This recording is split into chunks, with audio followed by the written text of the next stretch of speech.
You'll love this story. We lost to the number one LSU team in 2019. I was getting requests off Venmo requesting the money that they bet on the game. And for what? Because I didn't go out there and score more points than the other team. Not the Venmo, man. Not the Venmo. Come on.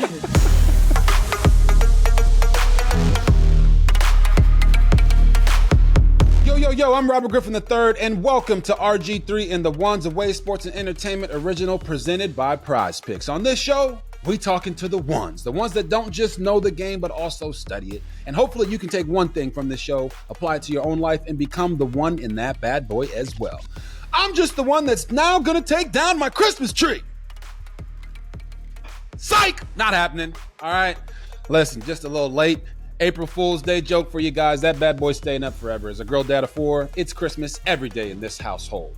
But I want you guys to know, we need you to like and subscribe to our YouTube page. Come on now, people. We're going to have new episodes dropping every single Thursday. Make sure y'all follow us on social media at RG3 and The Ones so you can get those daily clips to get you up to date on what's happening, but also get you ready for the next week's episode to drop. You can also get us wherever you get your podcasts, so be on the listening for that one as well.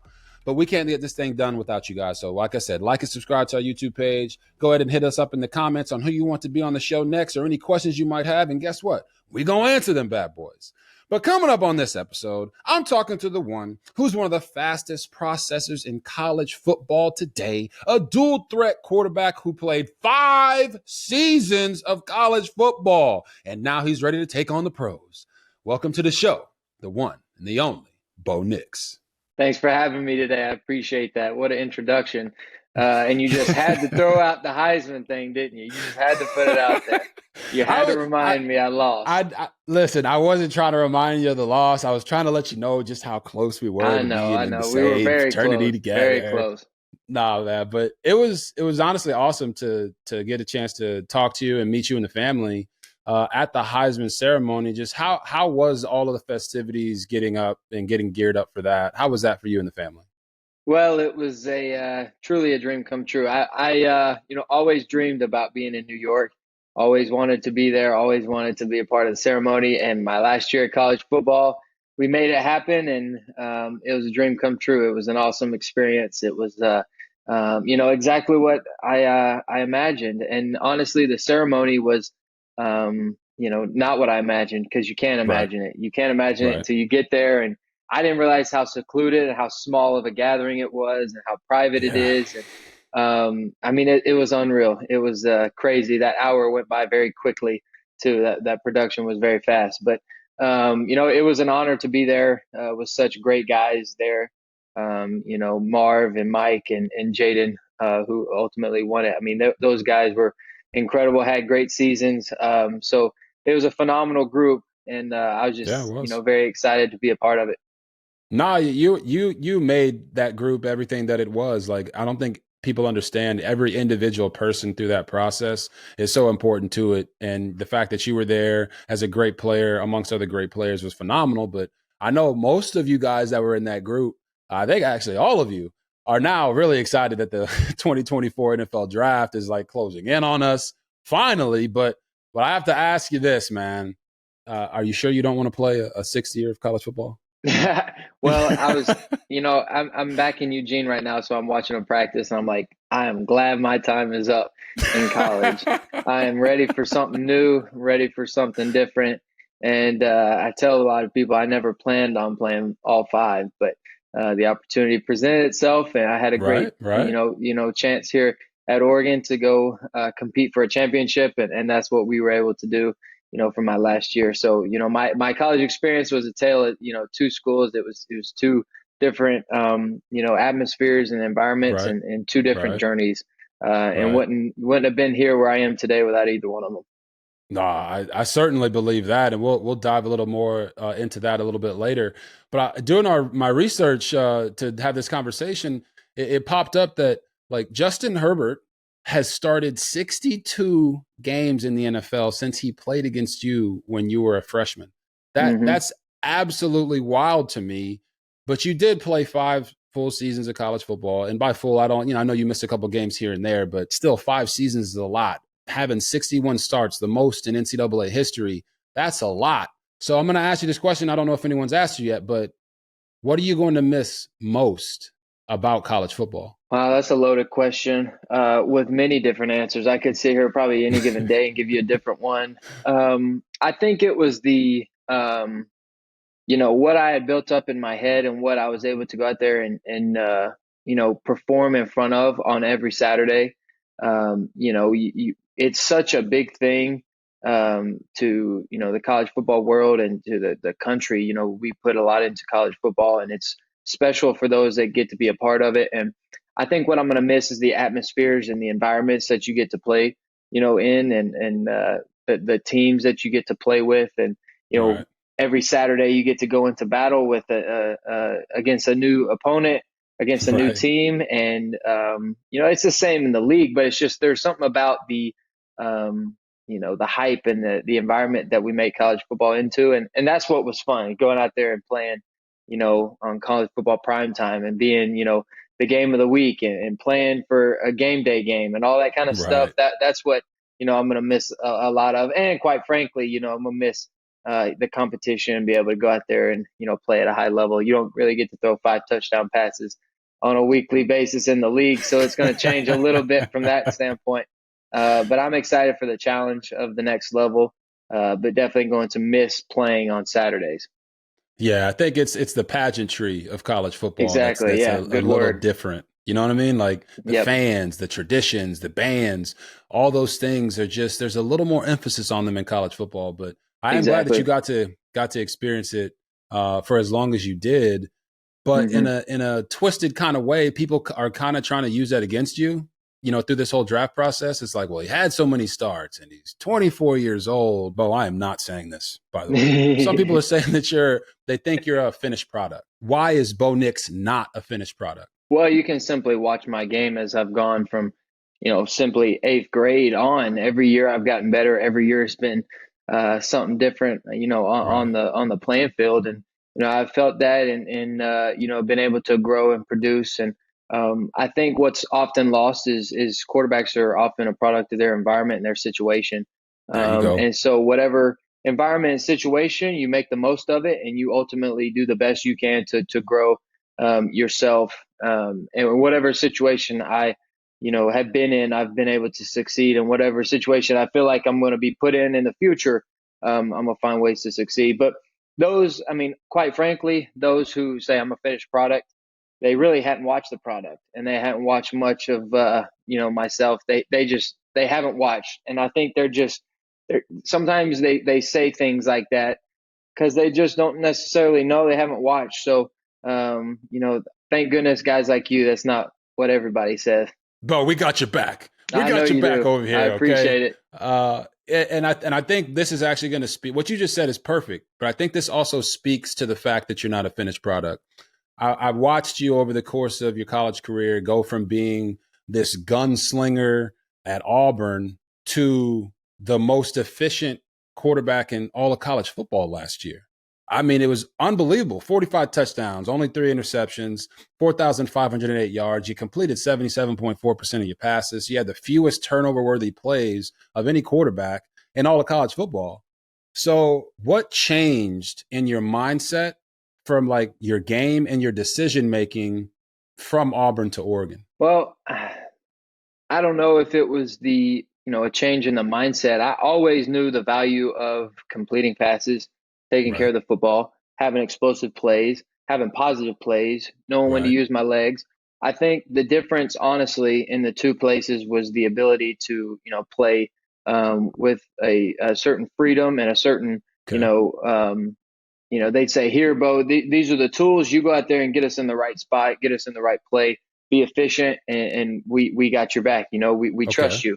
So at Oregon, it started with Coach Dillingham last year. He gave me a lot of resources. He let me change plays. He let me change protections. okay. He let me get to different run checks. He let me to get I like it. to different pass checks and all this kind of stuff that goes into a weekly preparation. And a lot of I think the narrative of sometimes in football is you just do that on Saturdays or Sundays or whenever your game is. You just go out there and play Madden. You don't understand the six Right. days before that you prepare, that you spend Correct. long hours in the complex training and preparing and watching film and, sitting in meetings, all week long for that one opportunity on a, for me, it was a Saturday to go out there. And once I get zero, what was I going to do with this protection and this play call? And Right. it's amazing how many times going back over and over and over, defensive coordinators and defenses, they're a form of habit. They're creatures of habit. They're going to do the No same doubt. thing over and over. That's worked Yep. for them in the past. They're not going to change. They're going to go out there and play what they've shown on tape, and they're going to go out there and try to be the best at that. So once you see it on tape, you can almost, for sure, 100%, know that you're going to see what you've seen.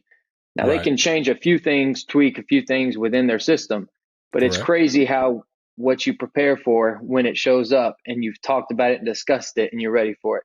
And now for Right. me, they just said, look, when we get all these different looks, you get us into the right check, So we would several times in the, Pac-12 is an exotic defensive league. That They is true. go zero, they bring Sims, they got a bunch of different things going on, and we've prepared for it. We know it's coming, and here you go. Here's our check, and all of a sudden we're throwing an angle route, backside Texas route against two trap against Utah for a touchdown. Like Mm-hmm. people they just think we ran that play and it worked against the defense. No, we scheme that up for that check. When we get this, we're going to get to that. Sure enough, it worked. Like we thought, like we planned, and we did that a lot, throughout the year. No, I mean, I'm sitting here smiling because I always try to tell people like being a quarterback, it's not about being the smartest guy in the room. Like I know Bo knows football, and you just showed that you know ball and you know how to break down and break down a defense and how to attack a defense. But there's something about being able to grow and develop while you're in college that I don't think people have an appreciation for anymore. Even when I was in college, the player that I was when I was a freshman at Baylor was not the player I was in 2011 when we won the Heisman. Just a completely different player. And I watched you go through that same type of growth and development of, hey, I am a dual threat guy. I can create, but I don't want to just create to create. No. Right? I want to run the play. If it's not there, then it's my job to be creative and help the coach out or help my team and put my team in position to win. But I feel like you got kind of caught in a little bit of a catch-22 there. At Auburn, it was like, oh, he's doing too much. Now at Oregon, like you put up some phenomenal numbers. You guys were winning a lot of games. And now in the draft process, it's like, oh, he's not doing enough. And I'm like, okay, guys, you got to make up your mind. Like for you, when you go through the process as a dual threat quarterback, what is your mindset towards, all right, I got to be a playmaker or just making the simple play down and down out? Well, that's something that I've really, got the hang of as we've gone.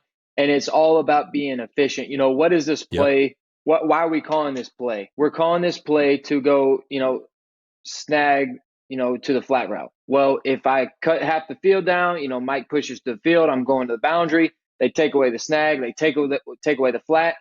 Instincts, now you run. You take off, you find the lane, you go. If the snag or the flat's there, you throw it and you complete it and you move on. You go to 2nd and 6, and you go to the next play and be the most efficient, quarterback you can in that play. So it's not about win, or it's not about how I can get to scrambling or moving and all this kind of stuff. Like honestly, as quarterbacks, you shouldn't have to move around and scramble a whole lot if you know where the ball is going. So Correct. like unless sometimes you're hot and someone misses and you got to make somebody miss. Now that stuff happens. I'm It not happens. saying Yeah. you shouldn't, but most of the time the play is drawn up not for the quarterback to scramble. You know where the Mm-hmm. ball is going. You go a 3 hitch and the ball's out. I've learned that if you take a 3 hitch and throw, the defense is not going to get to you and sack you, in that amount of time. It's just not possible. That's 8 yards they Correct. got to cover, and you're going 3 steps. So if you know where the ball is going, you get the ball out and you play on time. Really, you can stay ahead of some of the Yep. scramble situations, but it happens. You make the wrong read. You choose the wrong side. They cover it. Okay, now you either got to avoid, you find your outlet, Right. scramble, or you throw the ball away. Those are your 3 Right. choices. So it's sometimes me included, sometimes we overcomplicate the position, There you go. like find where the ball is supposed to go. You got 2 or 3 reads within the play. You go 1, 2, 3 to run, and if you can't run, you throw the ball away or you extend a play to throw it down the field. And I'm sitting here talking like it's easy. I mean, we make it hard, we make it complicated, but sometimes it is that easy. Like, just find the completion. My dad always taught me complete passes and complete a deep ball. So if you can complete passes and complete a deep ball, you're going to be efficient and be very good. So that's what you got to do. But sometimes people think, oh, we're not throwing it deep enough. Well, the defense is 15 yards back. They're giving you all these. That. I mean, come on. Like, they're on scholarship too. They're making a lot of money over there. So, sometimes the check down is the right play. And I love nothing more than when they drop out on a shot. You throw a check down and Bucky Irving goes for 15 and it's 1st and 10 again after an explosive, and you threw the ball 10 yards because that's where your read took you. Fans don't understand that, but coaches, when they're watching, they're like, okay, that's how you play ball. That's efficiency right there. So, it goes back to it's just playing within the system, understanding your scheme, knowing why you want to run certain plays, and then doing, what's efficient and getting the ball where it's supposed to get to. That's the quarterback's job. Exactly. And you articulated it perfectly. I think sometimes as fans of the game and sometimes, talking heads on TV, they get so enamored with, oh, this guy's so creative. He can do this, he can do that. And it's like, well, you want to have that trick in your bag, 100%, right? You want to have that golf club in your golf bag. Exactly. But if you have a coordinator and he draws up a play on the board and he's like, hey, Bo, guess what? On this one, you're going to have to be creative. Like, then he's the wrong guy. He's not going to have a job for a long time. He's not going to have a job. I've never had one that's like that. They're never going to say, hey, you got to. Now, there are times where, okay, if this happens on the play and it's already snapped, well, then you're going to have my back and you have to save me. Correct. But we already discussed that. So I know you don't want to get this against 2 trap. Okay, so we're going to avoid 2 trap, right? So I'm with you. You got to have it in your bag and you got to be able to use it. And the great ones, Patrick Mahomes, he uses it at the right time all the time. Yep. He always, there you go. He very rarely makes bad plays. He very rarely does it. And if you can avoid bad plays, if you can get first downs, coaches and teams love first downs and touchdowns. If you can get first downs, completions, touchdowns, you're going to have a job for a long time. Yep. And Bo, that's why coaches love you. They love you because they see that on tape. I've watched the tape. I've broken you down for many years while you were in college. I broke you down this year for the draft. And that's why they love you. It's not always about making the splash play. Sometimes, most of the time, it's about making the right play at the right time. And I think you mastered that in college. And I look forward to seeing you master that in the NFL as well. RG3 and The Ones is presented by PrizePicks. PrizePicks is the most fun I've had, winning up to 25 times my money this football season. I'm having a blast, y'all. It's super simple. You just select 2 or more players, pick more or less on their projected stats, and place your entry. PrizePicks is really simple to play. I can make my picks and submit my entry in less than 60 seconds. March is over, but the biggest moments in college basketball tip off the month of April. Be a part of the action on PrizePicks for both men's and women's college basketball. You can now win up to 100 times your money on PrizePicks with as little as 4 correct picks. 4. You can turn $10 into $1,000 with basketball, hockey, and college basketball entries today on PrizePicks, America's #1 fantasy sports app. This week, let's get back into the basketball picks. All right, let's get into it. This week on PrizePicks, I selected my main man, Denny Avdia, to have more than 14 assists plus rebounds. All right, in the last 5 games, he's averaged 16.4. So I think that he's going to have an opportunity to continue to do that. They're increasing his usage over time. So go with Denny Avdia to have more than 14 assists plus rebounds. And my second pick, I picked Anthony Davis to have more than 13.5 points in the first half of their game coming up. The reason I did that is because over the last 5, he's hit that mark and he's averaging 13.6. So Anthony Davis, keep using that unibrow and make us this money, man. Come on, we need you. So those are my picks. Daily Fantasy Sports is made easy with PrizePicks. Download the app today and use code RG3 for a first deposit match of up to $100. Again, download the app today and use code RG3 for a first deposit match of up to $100. Let's get this money, y'all. But before we continue to go down this path of, the draft and and your other times throughout this whole process. I want to roll back just for a second to talk about one of the biggest decisions that you ever made in your college football career. And it might not be in the same realm as what other people have asked you about, but I just wanted to know what it was like to transfer from Auburn to Oregon, because I didn't have this transfer portal set up and we didn't have NIL, so I wasn't getting paid any type of money. So I wanted to see if you could take us through that process, starting with the conversation that you had to have with the head coach at the time, Brian Harsin, at the end of that 2021 season, and then just walk us through what that transfer portal process was that got you to Oregon. Yeah, that was by far the biggest and toughest decision that I had to make, not only for my career but for my life. My goal and dream was to play and win a championship at Auburn. So when I came to terms, say, you know what, it's probably not going to happen. I can keep trying it, but I've tried it and it hadn't necessarily, been close to working. So I knew something had to change. So once I put it past and once I made the tough decision that I do need to transfer, the next place or the next thing is like, okay, where are you going? We'll find a place.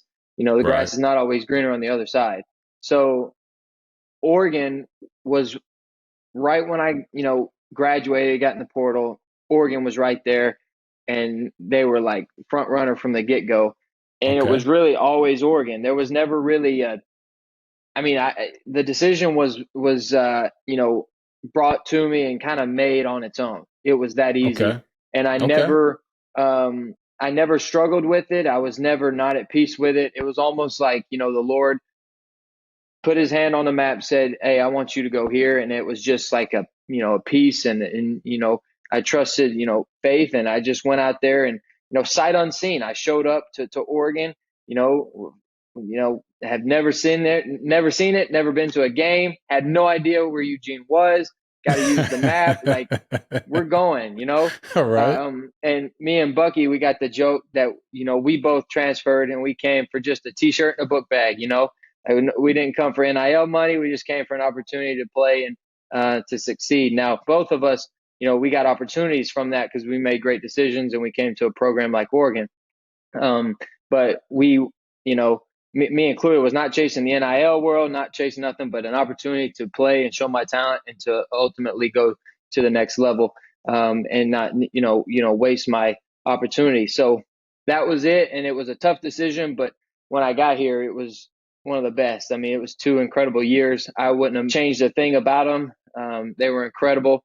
After the injury, my first year, I decided to come back for another one and, do it again. And we had a chance to go win a championship and wouldn't change it for the world, wouldn't change a thing. It was, the best decision ever. And, Oregon has been incredible to us. No, I mean, it's sometimes you just know that's the place for you. And one thing that you did say in another interview was that Oregon allowed you to be the real Bo. So who is the real Bo? Oh, just a competitor and, just somebody that can go out there and play loose, have a great time, compete his tail off and go out there and find ways to win the game and use whatever's around him. And, if you got to run and win the game, I'll do it. If you got to throw and win the game, I'll do it. Right. If you got to hand the ball to win the game, I'll do it. I'll do anything you want me to win the game. And that's what I think the value is, the versatility. And, obviously there's the preparation and the mental game. That's, one thing, but it's the ability to go out there and truly be able to do different things, do what the coaches ask from you. And, to me, there's nothing more fun than getting into a run check and handing the ball off after a great run play. And you see it, split and you're going and now you get a first down. You're like, man, that was easy. I didn't have to do a thing right there. And that opens up the passing game. So it was great. I loved it. Yeah. No, and you talk about that competitiveness, right? That's who the real Bo is. Was that part of your decision to throw at the combine? Oh, absolutely. I never, I watched the combine growing up, always, looked forward to throwing at it. So I just, of course, I wanted to go out there and throw, and wasn't any reason not to, so it was important to me to go out there and compete. And, if there's an opportunity to go out there and play ball, sign me up. I'll be the first one out there. I love it. And I think coaches and all the executives saw that. Do you think the way that you threw at the combine made a big difference in how you were being evaluated right now, or no? No, I don't. I don't think they'll straight up tell you. The combine, you're throwing to different receivers, you're throwing off, rhythm from under center. You're not even taking a Right. snap. They're taking that with a grain of salt. They like to use that for the receivers and see how the receivers run routes. And I mean, they're Okay. out there telling us, throw it to where they can catch it. Don't try to kill them and don't make them, make their job too hard. So, go out there and I can complete passes all day. So, the pro day and these private workouts that they put you Right. through, and I mean, we forget they watch film of all the games you've played in because that's Oh what you're yeah, going to be doing at the next level. You're going to be in a game it's type true. situation. Yep. How do you avoid the rush? How do you play within a pocket? How do you move around? You know, what your decision making. I mean, they watch it all. And then Right. those other privates and the pro days, they can kind of confirm what they see on video, There you go. and it gives them a chance to come and watch it in real life. And when you see things in real life, you're a little bit more, I think, taken back by it. And I think you Right. understand it a little bit more. And when you see it with your own eyes, you got a great Yeah. feel for it. And that's what they do that for. But the combine, more or less, is just going out there and having fun and Yeah. just competing at the combine. It's an Yeah. opportunity of a lifetime. And, it was a blast for me. I couldn't get out there and run the 40 like you did because I'm not as fast as you. But that stuff is what's fun, is you get to go out there and do what would do what you've worked to do your whole life. Exactly. No, it's amazing how much of the process people don't get to see, but you're doing a great job of like illuminating that to the people who watch this show and people around the world. So I got to ask, like, what teams have shown you the most interest, whether it be at the combine or throughout this whole draft process? Well, I think it's the ones that everybody is, expecting. It's the ones that, Yeah. are in that race for a quarterback. And people ask me all the time, where do you think you're going to go? I was like, look, I'll find out when you find out, when they announce my name on TV. And I can just tell you where I'm not going, like places like Kansas City. I'm not going to Kansas City where Patrick Mahomes is playing. I mean, there's just places like that you're not going to Right, go right, play at. right. Everything else, it's up in the air. And with the draft, that's why I'm trying not to get my hopes up. You never know with the draft. You never know with It's trades. You true. never know with It's true. different movements. I mean, you have no idea how people are going to draft on draft day. Yeah, it's true, and it's funny that you say that because it's a couple things. One, I know you see yourself as a starter. Two, I see you as a starter, and I think you're a starter day one when you get into the building. Of course, you got to earn it. But then the other thing is, I know a lot of teams are looking for QBs, but there's one that like I just can't shake that seems like a really great fit for you. That's the Denver Broncos with Sean Payton. Of course, I know you've met him. You've probably talked to them a couple times, baby, probably. You've been compared to Drew Brees in your decision-making process and how you play the game. How cool would it be for you to play for the Denver Broncos and Sean Payton? Oh, I think that'd be a blast. Playing for a coach like that who's been so important for the game, so important for the offensive game, and has made such an impact on the game in general, and with the quarterbacks he's coached. He's known a lot for what he and Drew Brees did together. But Yep. when someone compares me to Drew Brees, it's like, I mean, come on, what are we doing? Like that's the ultimate, one of the greats out there, and Yes. I'll take it. Yeah, if you want to Yeah. compare me to Drew Brees. Now I got a lot to do and a lot to learn, a lot to play for, but that comparison, is very, respectful. But I think, in saying that, there's a lot, that would go into playing for a coach like that. It would mean a lot, and I know that I'd learn a lot and grow a lot, and ultimately, just compete and just be the best version of myself I can be, so that maybe at the end of the day, you work hard enough, and maybe those comparisons start to see some parallels truly in the league. Right. What is it about um, what Sean Payton was able to do with Drew offensively that you feel like this would be a good fit for me in that type of system? Well, I think when you watch old cut ups, and when you watch what they did with that system, it was quick game, get the ball out, timing stuff Yep. that I Yep. love to do. It's an extension of the run game. sometimes people think throwing is just throwing it, 100 yards down the field and see what happens. I think throwing those, like back out of the backfield rail routes, some option Yeah. routes, get into some high lows, throw some, quick up and down fades and some timing passes. Those are, what can really open up an offense. That's what we did so great here at Oregon, I believe. And we just took what the defense gave us and it opened up, a lot of our offensive plan. Yeah, I mean it's funny you say that because as you're saying that about Sean Payton and that Drew Brees Saints offense, I can just see it now, right? Darren Sproles, Reggie Bush, all these guys coming out the backfield, Marcus Colston working down the seam, and I think the comparison between you and Brees just comes from what you were able to do your last 2 years at Oregon, and your tape is really clean.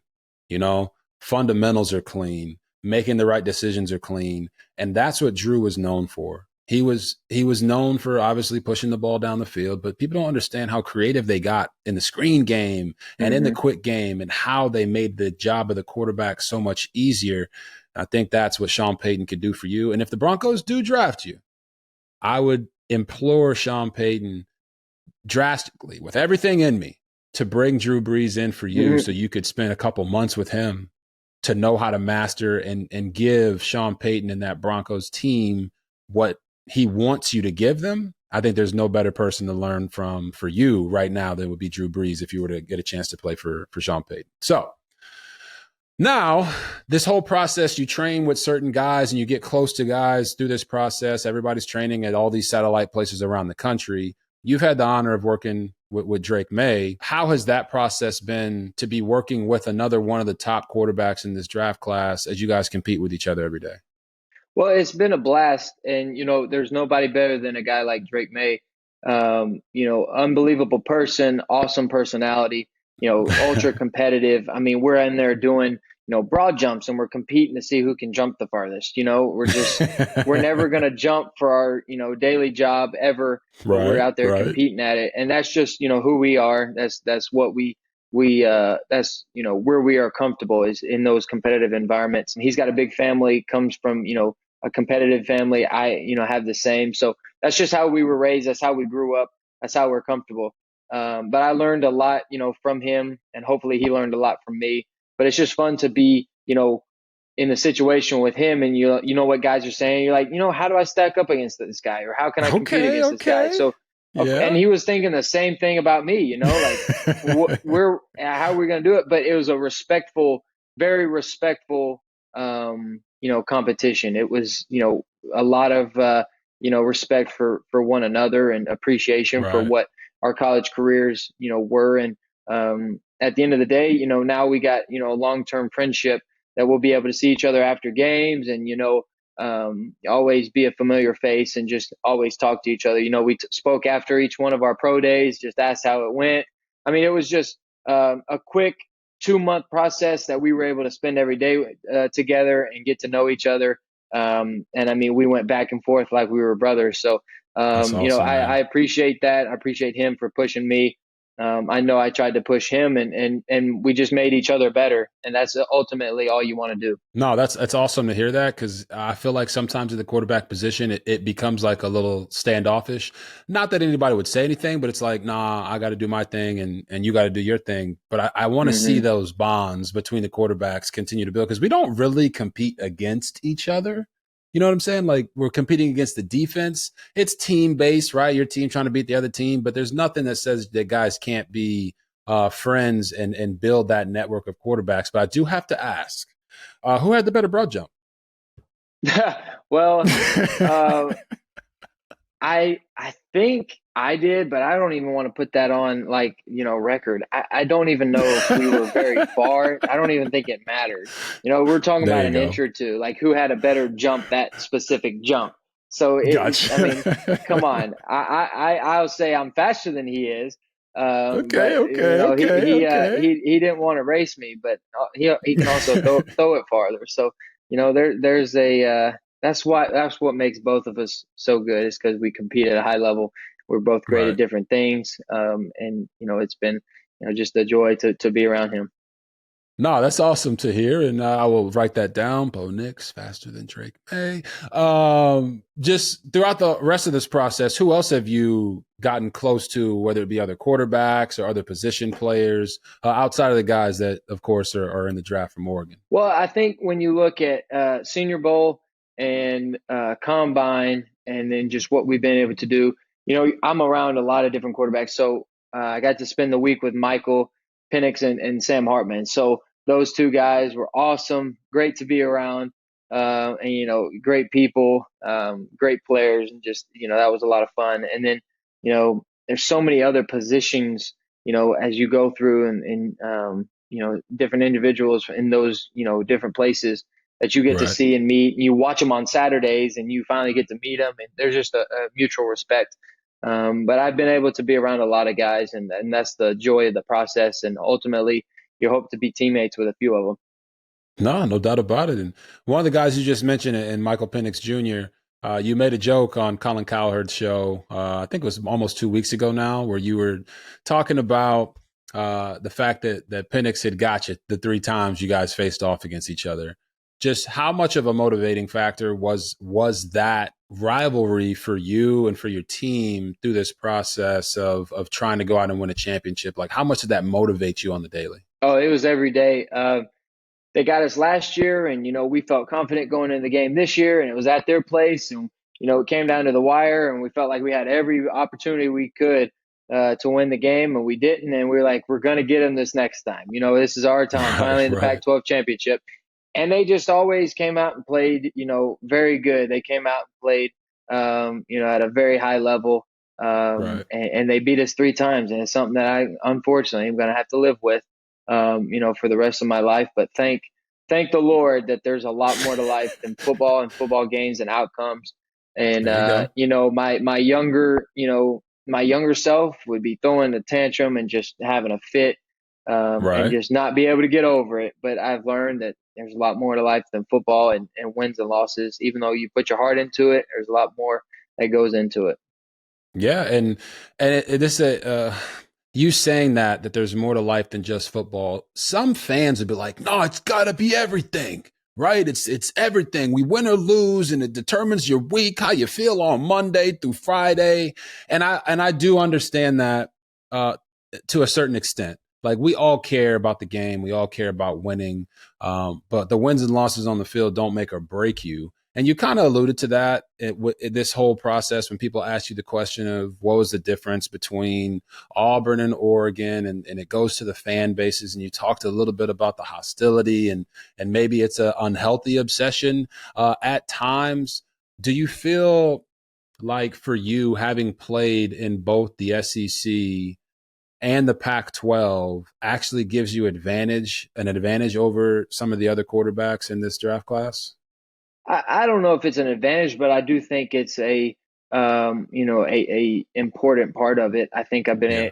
been able to, have the ability to lead and be in front of a lot of different locker rooms, a lot of different teams, and take ownership of that, and then play with different, fans and different crowds. And I mean, change is not always a bad thing, especially when you handle it, like I was able to handle it. But, Mike and Jaden, they're the same way. They transferred and led different teams. So it's definitely not going to hurt us, with the outcome that it happened, and how we all handled that. And I think moving forward, it is going to be just like experience on the field. It's just going to help. Yeah, and I really believe that you starting off in the SEC, I know you were a legacy at Auburn. Your dad played there. Of course, there's a ton of pressure because of that, but it's also because you were a phenomenal football player and you've only gotten better. But do you think starting in the SEC was something that helped you get to the moment that you're in now? Absolutely. Still to this day, one of the toughest days of my life was playing, in Gainesville, top 10 matchup, my freshman year. Go out there and Yeah, throw three interceptions, didn't play my best, but it was like a great learning moment. And, yeah, looking back, I mean, I could have played better, but you're also a really good team. And so you can't always go out there and expect, perfection and expect you to go out there and, Tom Brady it and take over the game and do all this stuff as a right. freshman. But, that's what I was trying to do for sure. Just didn't necessarily always work out that way. But those moments and those games, I Right. mean, I still to this day say there's nothing louder than that, environment and that time. And it may be just because it was my first one. And, Washington Stadium may have been louder this year, but wasn't necessarily in my brain. And so that those environments and those situations, again, it goes back. That's what I'm gonna miss about college football, and Yeah. miss those environments, miss those games. There's nothing like going on the road in a hostile environment and winning. I mean, there's just nothing like it. And you can do that in the league too. But it's just Oh I yeah. guess I built it up as a younger kid that college was everything. College football was awesome. I watched more college football growing up than NFL. So that's where my mind is at. But I definitely think that helped me and that, allowed me to overcome a lot of adversity as a younger kid. Yeah, being in Alabama, I'm not shocked that you watched a lot of college football. Needless to Hmm. say, and but I will say is your recall right there of that Florida game. I think that's important, and I think everyone that's listening to us right now has to understand that you have to learn from your mistakes. You know, you didn't pick a game in the SEC where you just balled out. You picked a game where you're like, yeah, this one I remember this. And I wanted to make sure that never happened again. And I wanted to find ways to make sure that never happened again. And I think you found that. But for your time in the SEC, what was you talked about that unhealthy obsession. What was a moment that happened while you were at Auburn, whether it was your first, second, or third year, that really illustrates just how obsessed the fans are for college football in that area? You'll love this story. So I guess it was either after that one or, we lost to the number one LSU team in 2019 and won the Yep, national championship. Like the correct. losses we had my freshman year were some great teams. It was one of those couple of losses that, I was getting requests off Venmo, that people would find my name and be requesting the money that they bet on the game that they Oh my lost because it gosh. was, I mean, they bet, I didn't. They were asking for the money back, and I'm like, are you like? I would have never thought or imagined that is what it comes to in college football. Right. Like an older, whatever, however old you are, requesting a 19-year-old kid who's going out there and doing legitimately, essentially far more than what they could do, and you're going out there and doing as hard as you can, and that's the product that we're putting out there with humanity. And that was when I realized that this is no joke. That's when I realized that it can't be like a normal person, can't live like that. So of course you got to Right. change your Venmo and do all this stuff. And it's just like, Right. man, for what? Because I didn't go out there and score more points than the other team in a game and we lost. And that's what I mean, it's crazy. And no wonder some people can't handle it because it gets in their head and they can't, they can't get over the pressure and they can't be good enough. So they just essentially don't think they are. Instead, just keep battling and keep fighting. But I think it's just honestly pathetic sometimes. But it is what it is, and that's what I signed up for. That's why it didn't let it bother me because I signed up for Right. it, and that's what I wanted. Right. Not not the Venmo, man. Like it's not your Not the Venmo. responsibility. Come It's on. not your responsibility to pay their bills. Like, come I on. didn't Like place the bet. That was that was your fault. oh If it's my money, I'm keeping my money. I'm not betting on some random person that I no. Sorry. oh my gosh. That's actually a great story. It's a I would great have never story, and it's a I, perfect answer to the question like that. Like, what's it like? Well, I tell yeah. you probably had never had to change your Venmo because you made a mistake at your work. Like right. that's part of it. Whatever. It's why I'm where I'm at today. And you've earned it, man. Like I know there are some people that were a little critical of the statements about the unhealthy obsession, but the fact of the matter is you went to Oregon and you became a better player. And like you said, they allowed you to be the real Bo and they gave you more autonomy through the offense. But I think what people don't quite understand, whether it's college or the NFL, we've seen quarterbacks go different places and have extreme success, still playing against top level talent. You mentioned it. The Pac-12 this past season, although it was the last year of the real Pac-12, was one of the best conferences in all of college No football. doubt. It was The competitive top this five, year. 6 teams is unbelievable. I'm like, why would they do this a couple years ago? I don't know, but Hmm. they did it this year. And the environment for the quarterback is one of the most important things and it's more important than any other position. And I think you found the right environment for you. And I think that was special to watch and special to see. But the other thing that I thought was really special for you was the fact that you got to play with your brother. Mm-hmm. How awesome was that to get, obviously you transferred to Oregon and then he hops in the portal and transferred to Oregon this past year and you guys got to play together. How special was that for you? It was probably the best part of my year, to be honest with you. It was knowing what he's been through, knowing what our family's been able to do, for him, and what he's been able to do for our family. It was his dream to play at Oregon, like Right. far before he moved in with us, far before I even went to college. Like, he wanted to play at Oregon. He moved in the first day and he was wearing an Oregon hoodie in our house. Like, Right. that's what he wanted to do. Like, as much as I wanted to play at Auburn, he wanted to play at Oregon. So I come out to Oregon and he's like, "Man, Bo, you're getting you chasing my dream. You're doing it, like, whatever." And like, I didn't even fathom it. And then I stay an extra year, and he's like, "Man, he wanted a different situation, and we needed, Right. Right. some receiver depth." And I was like, "Look, I got a guy that would love to play here that you don't have to pay any money to, no NIL. He just wants to come for a T-shirt and a backpack, right?" So Right. sure enough, he moves out here. I mean, the dude can play as well as anybody I've ever seen at the position. He's unreal. And obviously, just being his brother and being so close with him is a joy to watch him go out there and live his dream every day. And know that I played a small piece in it. But he also, played a small piece in making my year so great too. So that's been awesome, and it was an awesome year. Nah, it's cool to see you guys get a chance to play together again. Obviously, you did in high school, but every time I watch the tape, I'm like, yo, number 15 is a baller. Like, you can't avoid the guy; he's No. everywhere. Just what do teams have to look forward from him coming out next year? Well, it just is. I tell people all the time, he's the definition of a receiver. He gets Okay, open and he catches the ball over and over and over again. And there's not a situation that he can't manage.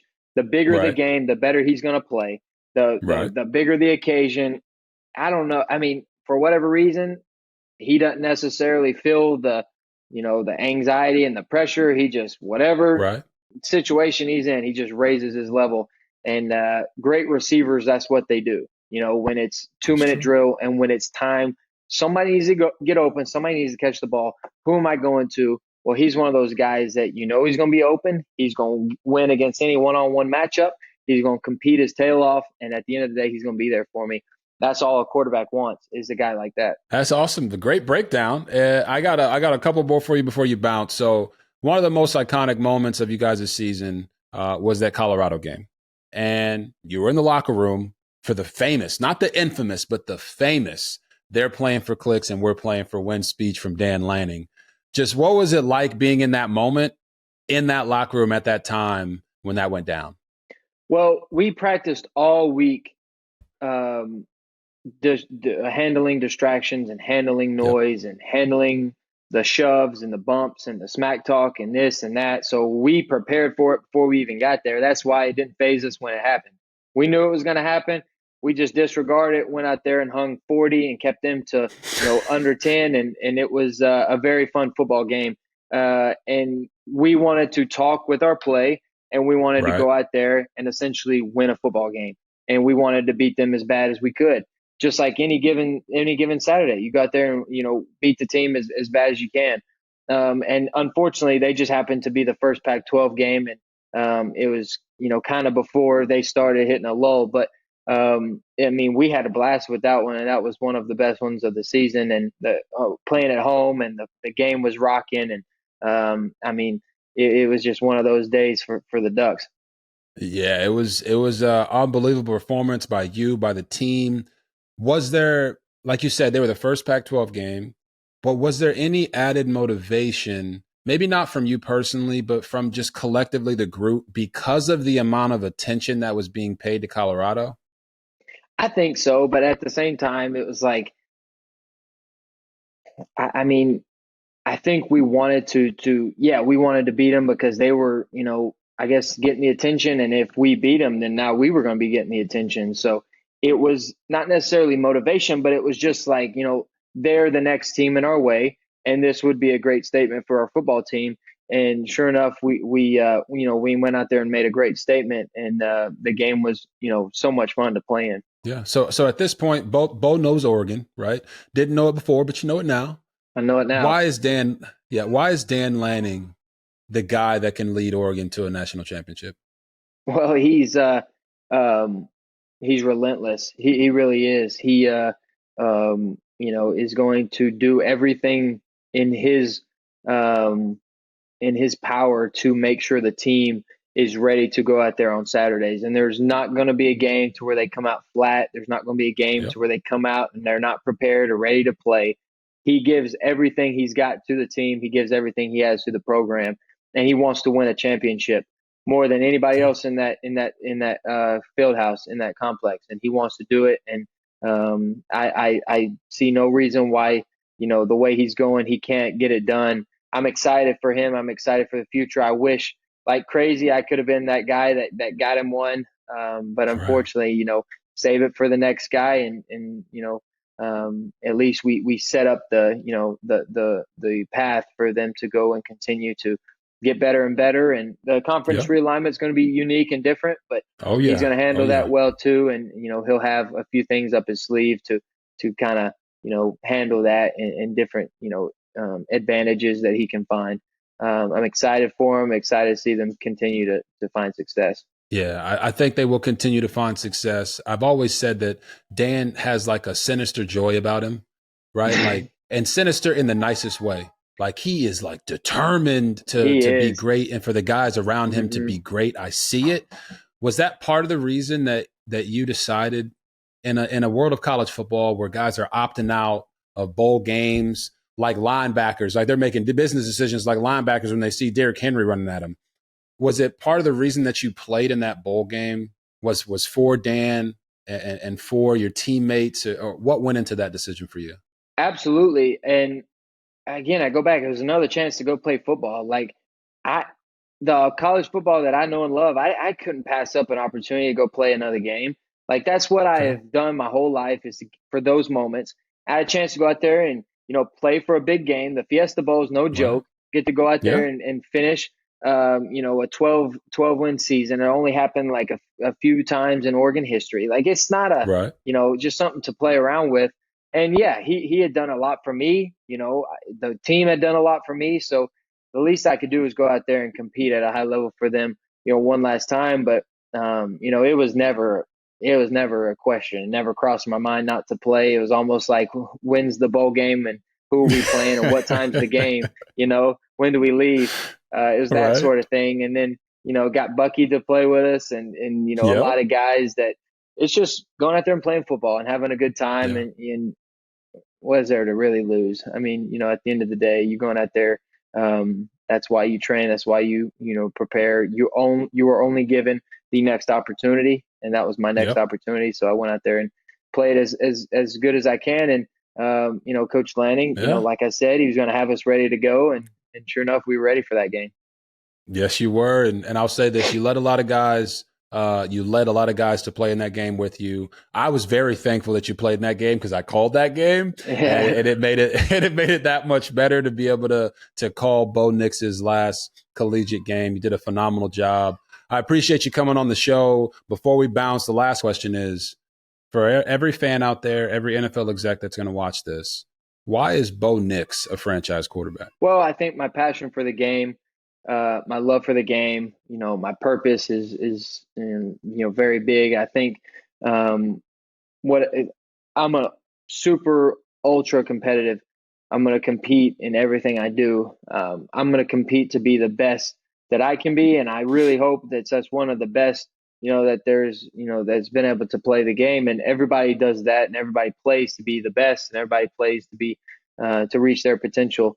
And Right. so I'm a super competitive. Going to find a way to win, and then ultimately going to prepare and get my team ready for those tests on Sundays. And I always think that playing and going out there and doing it is the best form of explaining. That's my best explanation, is what I did this past Yep. year on this on in the season, what I did on Yep. the field. And so if I can just match that with, my mindset, my mentality, and go out there and be able to show the executives that that's who I am. I love ball. I'm a competitive, and I'll process Yep. information really fast. And, I happen to be, skilled as well. So all those things, put together, I think that's why, I believe it. But I can sit here and talk all day. I'm going to have to go out there and show it and do it myself. So that's what I'm excited about. That's the challenge that I can't wait for. Yeah, Bo, you just articulated that perfectly, because to be a franchise quarterback, it takes more than just one thing. You have more than one thing. And what I pray for you, because I know that you're a faith-based man, you got Colossians 3:23 in your Twitter bio.